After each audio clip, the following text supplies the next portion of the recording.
Drugs for cough and bronchial asthma की part 2 वाला video बना रहे हैं। तो उसमें पहले हम अब देखेंगे एंटी IgE एंटीबॉडी। तो उसमें होता है एक ओमैलिजुमैब, ठीक है ना। बेसिकली एक ह्यूमनाइज्ड मोनोक्लोनल एंटीबॉडी है जो कि अगेंस्ट हम बनाते हैं IgE, ठीक है ना। अगर हम लोग सबक्यूटेनियस को एडमिनिस्ट्रेट करते हैं, यूटिलाइज करता है फ्री IgE को सर्कुलेशन में, जो कि तब क्या होगा, तो मास्ट सेल को एक्टिवेट नहीं कर पाएगा अदर इन्फ्लामेटरी सेल को, ठीक है ना। और एंटीजन चैलेंज में जो लिटिल IgE होता है अवेलेबल होता है, जो कि मास्ट सेल के सरफेस पे रिसेप्टर पे बाउंड होता है। Little IgE available bond to the mast cell receptor, that is FcRI, जो कि ट्रिगर करता है मीडिएटर के रिलीज को और कॉज करता है ब्रोंकोकंस्ट्रिक्शन को। सीवियर एक्सटेंसिव अस्थमा में ओमैलिजुमैब जो है found to be reduce exacerbation और स्टेरॉइड रिक्वायरमेंट, ठीक है ना। एक्सकवेशन और स्टेरॉइड रिक्वायरमेंट को कम करते हुए दिखाया गया है। No benefit has been, non allergic asthma में कोई भी बेनिफिट इसका नहीं है, ठीक है ना। But it is very expensive, ये बहुत एक्सपेंसिव है। And it is reserve for the resistance asthmatic patient with positive skin test और रेज्ड IgE लेवल, जिनको फ्रिक्वेंट हॉस्पिटलाइजेशन की रिक्वायरमेंट होती है, ठीक है ना। उसके बाद अब हम देखते हैं inhaled asthma मेडिएशन, because is very important, ठीक है ना। तो इसमें 4 तरह के एंटी अस्थमा ड्रग होते हैं, ठीक है ना। दैट इज़ द भैया B2 एगोनिस्ट होगा, ऑफकोर्स एंटीकोलिनर्जिक होगा, क्रोमोग्लाइकेट एंड ग्लूकोकॉर्टिकॉइड, ये सारे के सारे अवेलेबल इनहेलेशन यूज़ के लिए। कौन कौन से? β2 एगोनिस्ट, एंटीकोलिनर्जिक्स, क्रोमोग्लाइकेट, ग्लूकोकॉर्टिकॉइड, ये सभी अवेलेबल इनहेलेशन यूज़ के लिए। और ये एम किए जाते हैं at delivering the drug to the site of action so that lower dose is needed and systemic side effect are minimised. इसको इस तरह से डिलीवर किया जाता है, it is aimed at delivering कि ड्रग्स का साइड ऑफ एक्शन वहाँ पे लोअर डोज रिक्वायरमेंट होते हैं needed and systemic side effect are minimised, ठीक है ना। फास्टर एक्शन जो होता है ब्रोंकोडाइलेटर का, ये अचीव होता है compare to oral administration.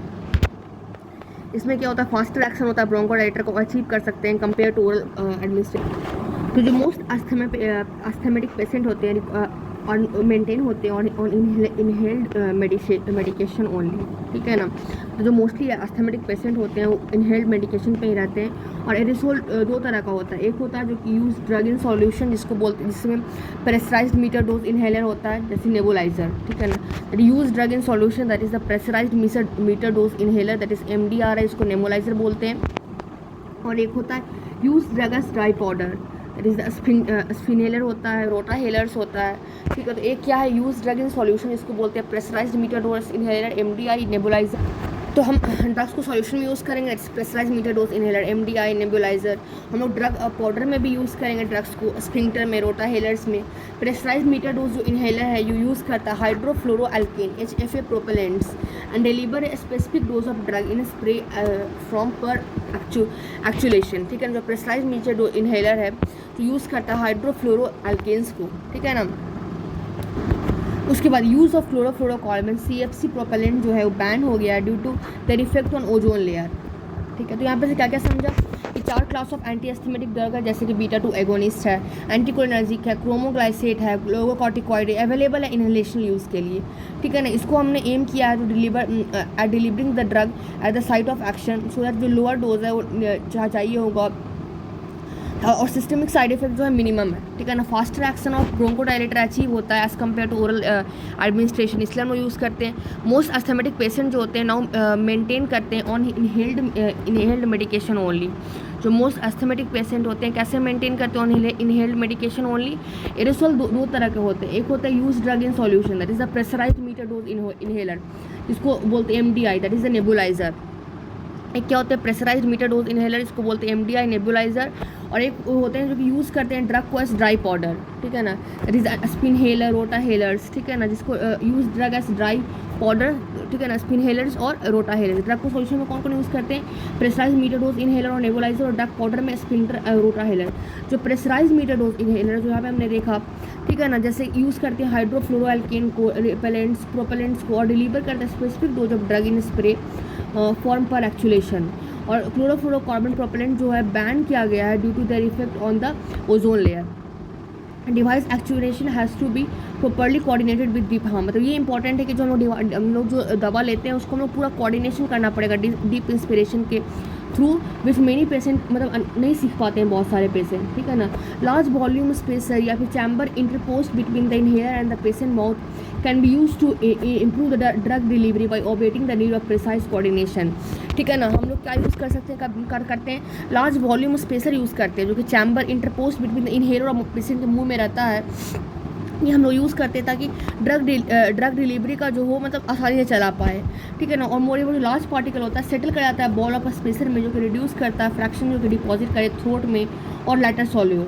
Local complication candidiasis और and with inhaled steroid as well as systemic exposure भी इससे कम हो जाता है, ठीक है। एक होता है जेट नेबुलाइजर जो कि प्रोड्यूस करते हैं mist of drug solution generated by pressurised air और ऑक्सीजन, जो कि इनहेल होते हैं through a mouthpiece, face mask और इन अ टेंट, ठीक है। जेट नेबुलाइजर क्या होते हैं, प्रोड्यूस करते हैं मिस्ट ऑफ ड्रग सॉल्यूशन, जो कि जनरेट कैसे होता है बाय प्रेशराइज्ड एयर और ऑक्सीजन, जो कि इनहेल होता है थ्रू ए माउथ पीस के थ्रू, फेस मास्क के थ्रू और इन ए टेंट, ठीक है। अल्ट्रासोनिक जो नेबुलाइजर होते हैं यूज़ करते हैं इलेक्ट्रिकली वाइब्रेटेड क्रिस्टल्स को, ठीक है। प्रेशराइज्ड एयर और oxygen is not needed. Meters dose inhaler जो होते हैं वो कन्वीनियंट होते हैं, हैंड हेल्ड डिवाइस होते हैं जो कि carried along. Meter dose inhaler क्या होते हैं, कन्वीनियंट होते हैं, हैंड में ले जाने वाला डिवाइस है और उसको आराम से ले जाया जा सकता है। भाई नेबुलाइजर जो होता है उसको यूज़ करते हैं पेशेंट के बेड साइड पे, ठीक है। नेबुलाइजर प्रेफर किया जाता है कि इसमें सीवियर एपिसोड अस्थमा में एज वेल एज चिल्ड्रन में और एल्डरली में, ठीक है। मोर देन वन ड्रग वो भी नेबुलाइज किया जा सकता है साइमल्टेनियसली। उसके बाद है ड्राई पाउडर इनहेलर, इसको बोलते हैं DPI। ये पोर्टेबल डिवाइस है, इनमें कैप्सूल्स जो होता है रोटा कैप्स होते हैं कंटेनिंग द ड्रग पंक्चर किया जाता है कट अक्रॉस एंड पाउडर को एरिसोल किया जाता है by the inspiratory air flow of the patient. ये रिक्वायर करता है high velocity inspiration with children elderly और बहुत रिस्क होता है एंड वेरी सिक में not be capable of. Dry powder जो होता है also more likely to irritate करता है एयर पैसेज को, प्रोड्यूस करता है कफ और ब्रोंको कंस्ट्रिक्शन को, ठीक है। ये चीज़ें था। उसके बाद चॉइस ऑफ ट्रीटमेंट की अगर हम बात करते हैं नहीं, इसमें और भी चीज़ें हैं जो पढ़ लेते हैं। इफिकेसी ऑफ जो एरिसोल ड्रग है डिपेंड करता है पार्टिकल के साइज़ पे, जैसे कि 1 से 5 माइक्रोमीटर डायमीटर पार्टिकल है वो डिपॉजिट कर जाता है ब्रोंक्यूल्स पे और इफेक्टिवली डिलीवर करता है ड्रग को। लार्ज पार्टिकल जो है सेटल कर जाता है ओरोफेरिंग्स में, जबकि जो वेरी फाइन पार्टिकल है वो सेटल नहीं करता है एनीवेयर और एक्सेल्ड आउट हो जाता है। ऑन एन एवरेज ओनली 10% जो इनहेल ड्रग होता है रीच करता है साइट ऑफ एक्शन पे। एक कंसिडरेबल फ्रैक्शन जो होता है सैलो कर जाता है। Therefore to minimize the systemic effect drug should be low oral bioavailability होना चाहिए। और स्पेसर जो डिवाइस है, स्पेसर डिवाइस जो होता है इंप्रूव करता है inhale to swallow drug ratio, ठीक है। स्लो और deep in breathing after device actuation, holding the breath after inhalation, मतलब कि हमें स्लो और डीप इन ब्रीदिंग करना है डिवाइस एक्यूनेशन के बाद। उसके बाद हम लोग ब्रेथ को हमें होल्ड करके रखना है, ठीक है ना, इनहेलेशन से। ये इनहेलर की इफिकेसी को बढ़ाता है, ठीक है ना। Greater proportion of a small particle in relatively narrow band with ये जनरेट होता है using the new HFP propellant based MDI, ठीक है ना। ये इंप्रूव करता है delivery of drug to the smaller bronchiole. However systemic absorption from the peripheral lung also more. Now choice of treatment, अगर हम लोग चॉइस ऑफ ट्रीटमेंट की बात करेंगे तो जो सीवियरिटी ऑफ अस्थमा सिम्टम का रेंज करता है from transient respiratory difficulty to incapacitating breathlessness and characteristically fluent over time. Choice of treatment में क्या देखेंगे कि सीवियरिटी ऑफ अस्थमा जो है सिम्टम वो रेंज करता है फ्रॉम ट्रांजिएंट रेस्पिरेटरी डिफिकल्टी और टू इनकैपेसिटिंग ब्रेथलेसनेस, ठीक है ना, कैरेक्टरिस्टिक फ्लुएंट ओवर टाइम। जो गोल है ड्रग थेरेपी का अस्थमा में और to relieve the symptoms of breathlessness, हमें ब्रेथलेसनेस को कम करना, बीजिंग को कम करना, प्रिवेंट करना रिकरेंट एक्सकवेरेशन को और मिनिमाइज करना नीड ऑफ इमरजेंसी हॉस्पिटलाइजेशन, ठीक है। तो हम एक स्टेप बाइज अप्रोच करते हैं to step the clinical decision making in the treatment of asthma as per the need of the patient, ठीक है ना। तो after the asthma is in control with 3 to 6 month and attempt to reduce हम लोग पहले 3 से 6 month तक हम अस्थमा को ट्रीट करते हैं। उसके बाद हमारा ये अटेम्प्ट होता है कि हम लोग रिड्यूस कर सकें मेडिकेशन को। सबसे पहले माइल्ड एपिसोडिक अस्थमा, सिम्टम एक दिन में लेस देन 1 से डेली और नॉर्मल रहता है इन बिटवीन अटैक्स। जब अटैक के बीच में सब चीज़ें नॉर्मल होती है।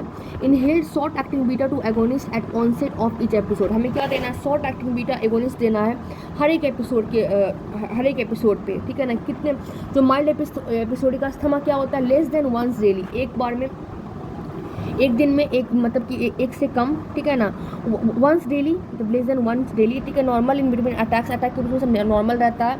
तो हमें क्या देखना है, शॉर्ट एक्टिंग बीटा 2 एगोनिस्ट देना है। सिंस अस्थमा इज इंटरमीडिएट, ये कंटिन्यूस प्रोफाइलेटिक थेरेपी नहीं रिक्वायरमेंट होती है। सेकेंड इज सीजनल अस्थमा, इसमें क्या करना है, हमें स्टार्ट करना regular low dose intracorticular steroid 3 से 4 week after anticipated seasonal attack and continue 3 to 4 week after the season is over. Seasonal asthma में क्या है, हमें स्टार्ट करना रेगुलर लो डोज का इनेशनल कॉर्टिकोस्टेरॉइड 3 से 4 week before anticipated seasonal attack और continue करना 3 से 4 वीक तक, ठीक है ना, जब तक सीजन खत्म ना हो जाए।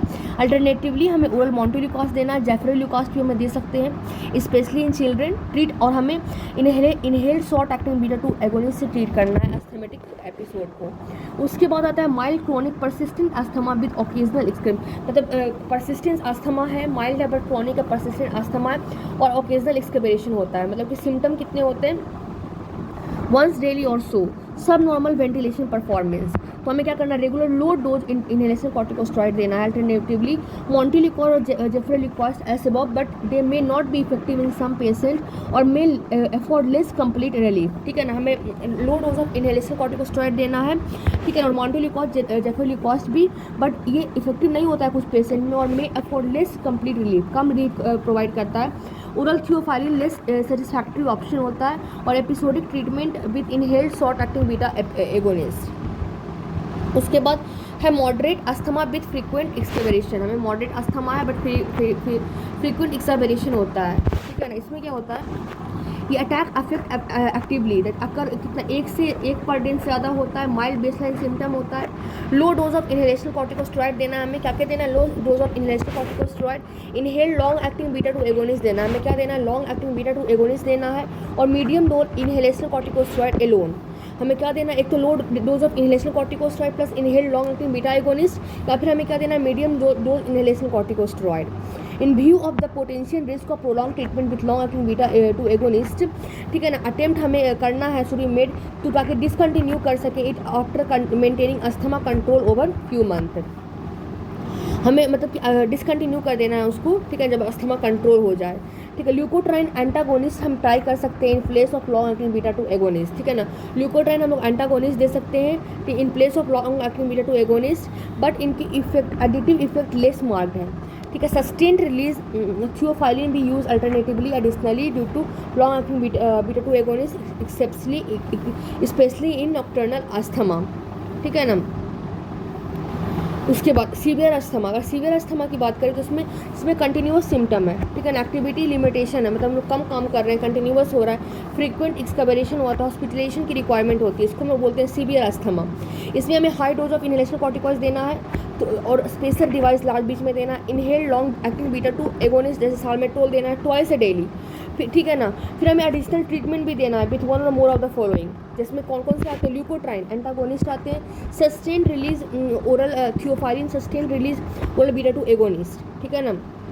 हमें थियोफाइलिन देना है, बीटा 2 एगोनिस्ट देना है, ल्यूकोट्राइन एंटीगोनिस्ट देना है और रेस्क्यू ट्रीटमेंट हमें देना है with short acting inhale beta 2 agonist, हमें short acting inhale beta 2 agonist देना है।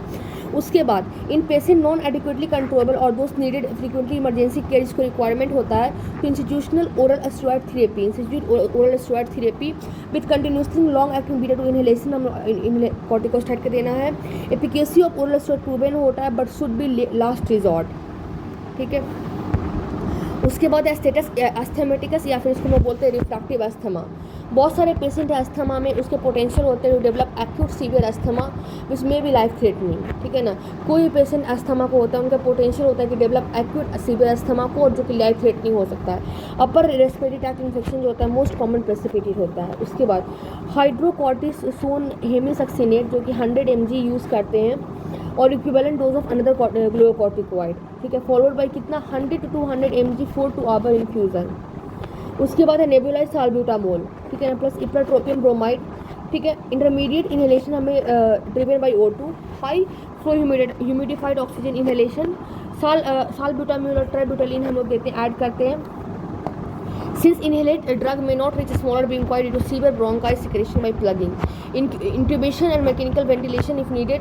Treat chest infection हम antibiotic therapy से, correct dehydration and acidosis with saline and sodium bicarbonate. This was all. Thank you everyone.